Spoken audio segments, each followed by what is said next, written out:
Good evening. Thanks for being here. We begin tonight in Nanaimo, where hundreds of people gathered at the Port Theatre today to honor and to celebrate the life of Malcolm Johnson. He's the 33-year-old realtor who was killed in an explosion at a resort in Mexico just over 1 week ago. He leaves behind his new wife, Heather, and their 1-year-old daughter, Audrey. He did not have life insurance, and friends and family say his daughter and his widow face a tough road ahead. Our Mid-Island Bureau Chief Jonathan Bartlett was at the service today. He joins us now in our Nanaimo newsroom with details. Jonathan. Hudson, 33-year-old Malcolm Johnson was one of 5 Canadians killed in that terrible and bizarre explosion in Mexico that's now blamed on shoddy construction. But today was not about blame. It was about remembering and celebrating a life taken much too soon. On a cold and snowy Nanaimo day, people arrived for the public memorial for Malcolm Johnson. A private family funeral was held earlier. Malcolm was that special guy. He touched a lot of people, a big part of our office. It's a tragic day.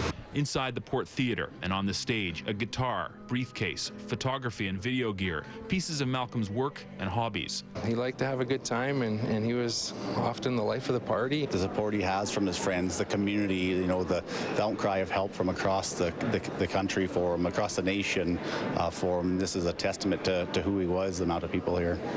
The 33-year-old Nanaimo realtor was killed in Mexico on November 14th when a gas explosion rocked the Grand Riviera Princess Resort in Playa del Carmen. Johnson and his wife Heather Pinton were in Mexico for their wedding. Their daughter Audrey had just celebrated her first birthday. Heather's doing, as well as can be expected.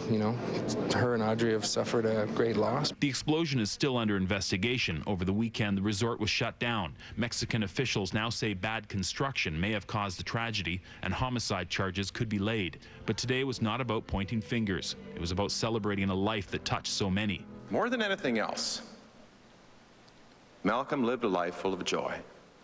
And it was that joyfulness and that spirit that brought him so close to us. He was particularly enamored of the downtown, and he wanted to do everything he could to see that the downtown flourished and grew. I know you're here.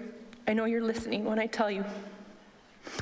There are so many of us keeping an eye on both your girls for you right now. So my brother, my friend, I'm not going to say goodbye. I'm going to say until we meet again. Malcolm's widow, Heather, seen here with the couple's daughter, Audrey, did not speak at the memorial, but a friend read out a statement. I will do whatever it takes to help our daughter know what a proud and loving daddy she had. How truly blessed we have been to have Malcolm in our lives, and that we will always love and remember him. Malcolm Johnson did not have life insurance. A trust fund has been set up at any branch of the Coastal Community Credit Union. And donations to that trust fund can also be made online by going to the website Remembering Malcolm. That's all one word, rememberingmalcolm.com. So it was a very emotional memorial here in Nanaimo. Hudson. All right, Jonathan Bartlett reporting. Jonathan, thank you. You're welcome.